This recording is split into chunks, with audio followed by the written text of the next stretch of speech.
গতকাল বাংলাদেশের সংসদে আন্দালিব রহমান পার্থ ভাই জ্বালাময়ী এক ভাষণ দিয়েছেন। আপনারা সারা জীবন ইসলামের নামে রাজনীতি করে লাস্টে এসে বলছেন আমরা শরিয়া আইন চাই না।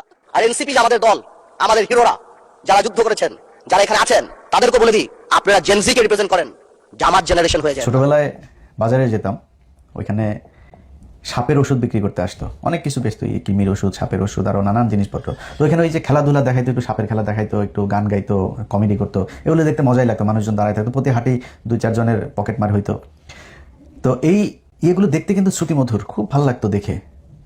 কিন্তু খেলার শেষে টার্গেট একটাই, ওষুধ বেচবে। কি বলতো, বেজি আর সাপের যে যুদ্ধ, এখানে বেজি যে সাপের সাথে যুদ্ধ করে সাপ বেজিকে কামড় দেয়, তারপরেও বেজি কেন মারা যায় না, এই বেজিটা ওই যুদ্ধের মাঝখানেই সে জঙ্গলে যায়, জঙ্গলে যে একটা গাছের শিকড় খেয়ে আসে, সেই শিকড়টা খেয়ে তারপরে আবার ফেরে সে সাপের সাথেই করে, যেই কারণে সে মারা যায় না। খেলাধুলা শেষ, ওই যে ক্যাম্পাসার যিনি আসেন, ওই ব্যক্তি ওই শিকড় নাকি সে জঙ্গল থেকে নিয়ে এসেছেন আজকে আমাদেরকে দেওয়ার জন্য। অল্প কিছু শিকড় আছে, সবাই হাত তুলবেন, হ্যাঁ, যে আগে হাত তুলবেন তারা পাবেন, সবাইকে দিতে পারবো না। অল্প কিছু শিকড়, 2 টাকা, 5 টাকা, 10 টাকা ভাঙায় টাকা নিয়ে তারপরে ভাঙা একটা গাড়ি আনতো, গাড়িতে করে ছুটতো। যাওয়ার পরে বুঝতে পারতাম বাড়িতে এসে যে এই সাপের এটা তো ভুয়া কথাবার্তা, মিথ্যা। ওই 2 টাকা, 5 টাকা, 10 টাকা যা গেল সবই ইয়ে। কিন্তু ওই যে ওই জায়গায় মজা পাইলাম না। কালকে সংসদে পার্থ ভাই মূলত সেই সাপের খেলা দেখিয়েছেন। পার্থ ভাই যখন ইংলিশে কথা বলে, তখন আবার বিএনপির লোকজন একটু বেশি হাততালি দেয়। তো বিএনপির ভাইরা যে এই যে হাততালি টাততালি দিয়েছে না, এই বেশিরভাগই তো ধরেন ওনাদের এখানে অনেক শিক্ষিত মানুষ আছে, অনেক কি বলবো, যে যার যোগ্যতা সম্পন্ন মানুষজন আছেন, কিন্তু এখানে কিন্তু আন্ডার 5 মানুষজনও কিন্তু আছেন। লেখে 8 পাস 9 পাস এরকম লেখেন ওই হলফনামায়, কিন্তু আন্ডার 5ও আছে, কিন্তু অনেকগুলো আছে বিএনপিতে। তো আন্ডার 5, আন্ডার 8, আন্ডার 10 ম্যাট্রিক, এগুলো তো আপনার ইংলিশ বুঝে নাই। তো না বুঝে ওরা মনে করছে ইংলিশে যা বলছে ওটা মানে আমার পক্ষেই বলছে, আমাদের দলের পক্ষেই বলছে, শুনে আরো বেশি থাপড়ানি দিয়েছে। কিন্তু বাস্তবতা হলো, আন্দালিব রহমান পার্থ ভাই কালকে তার বক্তব্যের শুরু থেকে শেষ পর্যন্ত এক ভয়ঙ্কর সাপের খেলা দেখিয়েছেন, যেই বক্তব্যের কোনো সারমর্ম নাই, একদম পুরোটাই ভোগাস, মিথ্যা, অপতথ্য, বিভ্রান্তিমূলক কথাবার্তা বলে গিয়েছেন। তো পুরো বক্তব্যের আপনারা যারা শুনেছেন, এটার আরও বড় আছে, দেখে নিন আপনারা ইউটিউব থেকে। এই বক্তব্য শোনার পরে আপনাদের কারোর কি মনে হয়েছে যে উনি বিএনপির নেতা নাকি বিজেপির নেতা? ওনার বক্তব্যের প্রথম প্রশ্ন হইল এইটা। ওনাকে আগে আমাদেরকে বলতে হবে উনি বিএনপি না বিজেপি। এই গেল 1.5 মাসে এই সরকারের যে মেয়াদ, এই 1.5 মাসে আপনারা সোশ্যাল মিডিয়াতে, কোনো পত্রিকাতে, কারোর কোনো ফেসবুক পোস্টে, কোথাও কোনো দিন কেউ শুনেছেন কেউ আন্দালিব রহমান পার্থ ভাইকে অ্যাড্রেস করে বলেছে যে পার্থ ভাই আপনি কেন জুলাই সনদের বিরুদ্ধে? বা বিজেপিকে বলেছে কেউ, ওনার রাজনৈতিক দল যেটা, কেউ বলেছে? কেউ বলে নাই। ওনাকে কেউ অ্যাড্রেসও করে নাই, ওনাকে অভিযুক্তও করে নাই, কিছুই করে নাই। কিন্তু উনি নিজের গায়ে নিলেন অ্যাজ ইফ উনি একজন বিএনপির মন্ত্রী, বা মনে হয়েছে উনি বিএনপির মানে প্রধানমন্ত্রী বা মহাসচিব, এরকম একটা দায়িত্ব নিয়ে উনি কালকে বিএনপিকে খুব ইয়ে দিয়েছেন। কারণ জিনিস কিন্তু হেভি জিনিস একটা। পার্থ ভাই কিন্তু কোনো সমস্যা হয় না কখনো। ধরেন আওয়ামী লীগ বিএনপি যখন যারাই ক্ষমতায় আসে কোনো সমস্যা হয় না। একদিকে হেলাল সাহেবের মেয়ের জামাই ভাইও মোটামুটি ভালো নেতা টেতা ছিল। তারপরে ধরেন এখনও কোনো সমস্যা নাই, আওয়ামী লীগের সঙ্গে ব্যবসা পাতি সব কিছু চলেছে, কোনো সমস্যা হয়নি।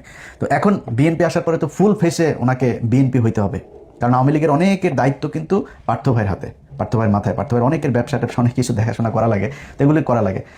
ওনার কালকে যে বক্তব্য দিয়েছেন সেটাতে উনি বুঝিয়ে দিয়েছেন বিজেপি বলে বাংলাদেশে কোনো দল নাই, উনি বিএনপির। তো পার্থ ভাইয়ের আমি বলবো যে পার্থ ভাই আপনি এক কাজ করেন, আপনি আপনার দল অ্যাবলিশ করে দেন, করে আপনি বিএনপিতে করেন, অথবা দলকে এখানে কোয়ালিশন করান, কোলাবোরেট করায়, তারপরে বিএনপির সাথে আপনি মানে একটা সমঝোতার ভিত্তিতে একটা রাজনীতি করেন, সরাসরি বিএনপি করেন। আপনার আর বিএনপিরও আপনার মতো লোকের দরকার আছে, কথাটা বলার, বুঝছেন না, ইংলিশ বাংলা টাংলা মিলায় সুন্দর করে কথা বলার লোক বিএনপিতে নাই। তো বিএনপির এই মুহূর্তে ধরেন আমি ওই যে মজ্জেম হোসেন আলাল ভাইটা, এরকম কিছু লোকজন আছে, এখানে সংসদেও কিছু লোকজন আছে, বাট বেশিরভাগই মানে একদম উপরের দিকের নেতাদের কারোর কথাই শ্রুতিমধুর না, শুনতে ভালো লাগে না, কেমন যেন মনে হয় আর কি। তো পার্থ ভাই একজন আছে, ওইটার প্রক্সি দিতে পারবে বিএনপির হয়ে, ওনার উচিত। এবং বাস্তবতা হচ্ছে আন্দালিব রহমান পার্থের কিন্তু কোনো দল নাই। বিজেপি নামে যেই দল আপনারা দেখেন, সেই দলের কিন্তু কার্যকরী কোনো কার্যক্রম কিংবা সাংগঠনিক কোনো কিছু নাই। ওনার এই দল বাতিল হয়ে যাওয়া উচিত। কারণ হলো ওনার দলের মহাসচিব যিনি আছেন, তিনি আমাকে আজ থেকে 2 থেকে 2.5 মাস আগে একটা বক্তব্য দিয়েছেন, একটা অডিও এবং ভিডিও। প্রথমে অডিও নিয়েছিলাম, এরপর আবার ভিডিও উনি দিয়েছেন, সব মিলে 1 ঘন্টা খানেকের একটা রেকর্ড আছে।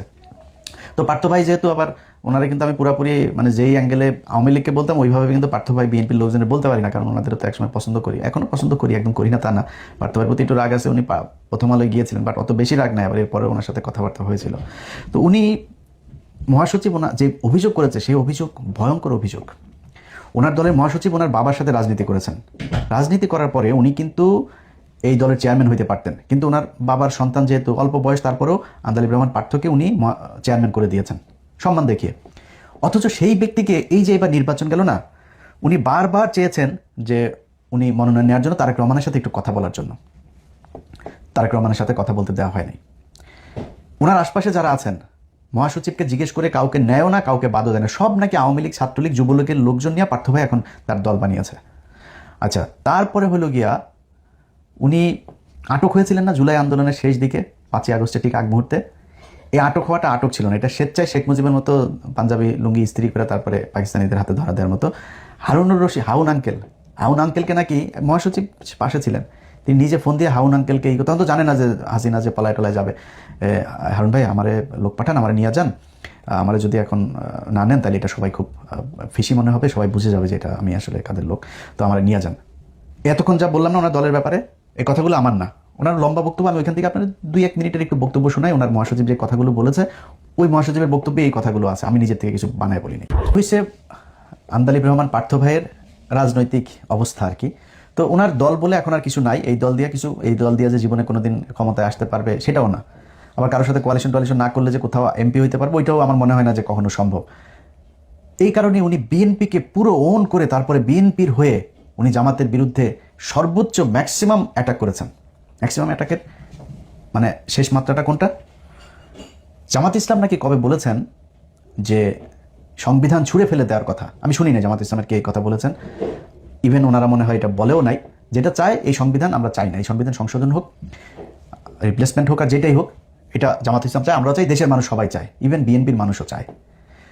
এখন উনি বলেন যে যারা এটা ছুঁড়ে ফেলতে চায় তাদের কি মনে হয় 71-এ সেই হেরে যাওয়ার সেই দলিল এই কারণে ছুঁড়ে ফেলতে চান?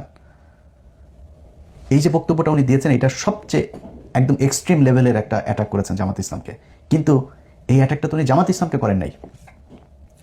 আপনারা এই বক্তব্যটা সবাই শুনেছেন খালেদা জিয়ার, যে খালেদা জিয়া বলে গিয়েছিলেন যে যদি ক্ষমতায় আসেন তাহলে তিনি এই সংবিধান ছুঁড়ে ফেলবেন। আজকে বাংলাদেশ রক্ষা পেলে, তার এই গণতন্ত্র রক্ষা পেলে, এই সংবিধান হলো আওয়ামী লীগের একটি ইশতেহার। এই সংবিধানকে সেই দিন জনগণের সরকার আসবে সেই দিন এই সংবিধানকে ছুঁড়ে ফেলে দেওয়া। খালেদা জিয়া হলো পেয়ারে পাকিস্তান এগুলো বলে কথা বলেছে, এটা আপনারা শুনেছেন। आए मेरे जान प्यारे दमान आंखों की तारा आसमान की चांद मेरे जान पाकिस्तान, এ হলো খালেদা জিয়ার কথা। বিএনপির হৃদয় তো থাকে পাকিস্তান, তাদের মনেই আছে পাকিস্তান, দিল মে হায় প্যারে পাকিস্তান, সারাক্ষণ ভয়ে ওই গুনগুন করে ওই গানই গায়। চাইতে বেশি বড় অ্যাটাক করে কথা বলার আমি জানি না জামাত ইসলামের কেউ কোনোদিন সংসদে দাঁড়ায় আন্দালিব রহমান পার্থকে বা সরাসরি দেখা হইলেও বলেছে কিনা, কিন্তু আন্দালিব রহমান পার্থকে অ্যাটাকটা করতে হয়েছে কারণ ওনাকে তারেক রহমানের সাথে বিএনপির সাথে এমন খাতের দিতে হবে অ্যাজ ইফ এটা মনে হয় যে আন্দালিব রহমান পার্থ মানে বিএনপির বিশাল বড় একজন শুভাকাঙ্ক্ষী, এই কারণে তারা তেলবাজি করে ওইখানে যাইতে হবে, এই জন্যই সেটা করেছেন। এখন আমার কথা হলো যে যেই সংবিধান নিয়ে আপনি মানে যে বিষয়টা নিয়ে আলোচনা, যে এই জুলাই সনদ, এটা বিএনপির কেউই চায় না। ওনার বক্তব্যে উনি বলেছেন যে বিএনপিও এটা চায়, তারা জামাত ইসলাম এমনভাবে কথা বলে আমাদেরকে জুলাইয়ের বিপক্ষ প্রতিদ্বন্দ্বী হিসাবে আমাদেরকে দাঁড় করিয়েছে। বা এটা জামাত ইসলাম দাঁড় করায় নাই, আপনি যে বিএনপির হয়ে কথা বলতে চাচ্ছেন, বিএনপি শাস্তে চাচ্ছেন, আপনার সেই বিএনপি এই কাজ করেছে। কি কি করেছে একটা একটা করে বলি। নির্বাচনের আগে ভারতীয় পত্রিকা আনন্দবাজার থেকে শুরু করে NDTV, India today, Indian express, Times, এরা সবাই কি বলেছে যে তারেক রহমান ভারতের সাথে কথা বলে এসেছে এবং তাদেরকে সেই নিশ্চয়তা দিয়ে এসেছে যে তারেক রহমান বাংলাদেশে গেলে হাসিনার রাজনীতি আবার আওয়ামী লীগকে স্বাভাবিক রাজনীতি করতে দিবে, হাসিনার বিরুদ্ধে সব মামলা তুলে নিবে। এটা যে ওদের পত্রিকা বলেছে সেটা না, খালি দলের মহাসচিব থেকে শুরু করে অনেক নেতা এই কথা বলেছেন, আওয়ামী লীগের কোনো মামলা রাখা হবে না, আওয়ামী লীগ বিএনপি ভাই ভাই, আওয়ামী লীগের লোকজন সব বিএনপিকে ভোট দেখ, এই কথা আপনারা প্রকাশ্যে নির্বাচনের ক্যাম্পেইনের সময় বলেছেন। নির্বাচন শেষ হয়েছে, প্রথম বক্তব্য সালাউদ্দিন আহমেদের, আমরা এই সংস্কার গণপরিষদের যেই শপথ এইটা আমরা নিব না। হ্যাঁ ভোট না ভোট দিল বাংলাদেশের 80% মানুষ, হ্যাঁ পক্ষে ভোট দিল। সালাউদ্দিন সাহেব বলে দিলেন এইটা হ্যাঁ ভোট না ভোট এগুলি কোনো বিষয়, জুলাই সনদ এগুলো, কয়েকজন এমপিও বলেছেন এই কথা। সালাউদ্দিন আহমেদ অফিসিয়ালি বক্তব্য দিলেন যদি এইটা হয় ওইটা হয়, শিলং থেকে এই মেয়ে এনে দেয়, শিলংয়ে আমার আগে যে মদ খাইতে দিত সেই ব্র্যান্ডের মদ দেওয়া হয়, তারপরে শিলংয়ে যাওয়ার আগে যে মাগি নিয়ে আমি ধরা খেয়েছিলাম সেই মাগিকে যদি আমার সাথে নিয়মিত আসতে দেওয়া হয়, এইভাবে আমাকে যদি এগুলি করতে দেয়, নানান হয় টয়ের পরে যদি হয় তাহলে হতেও পারে।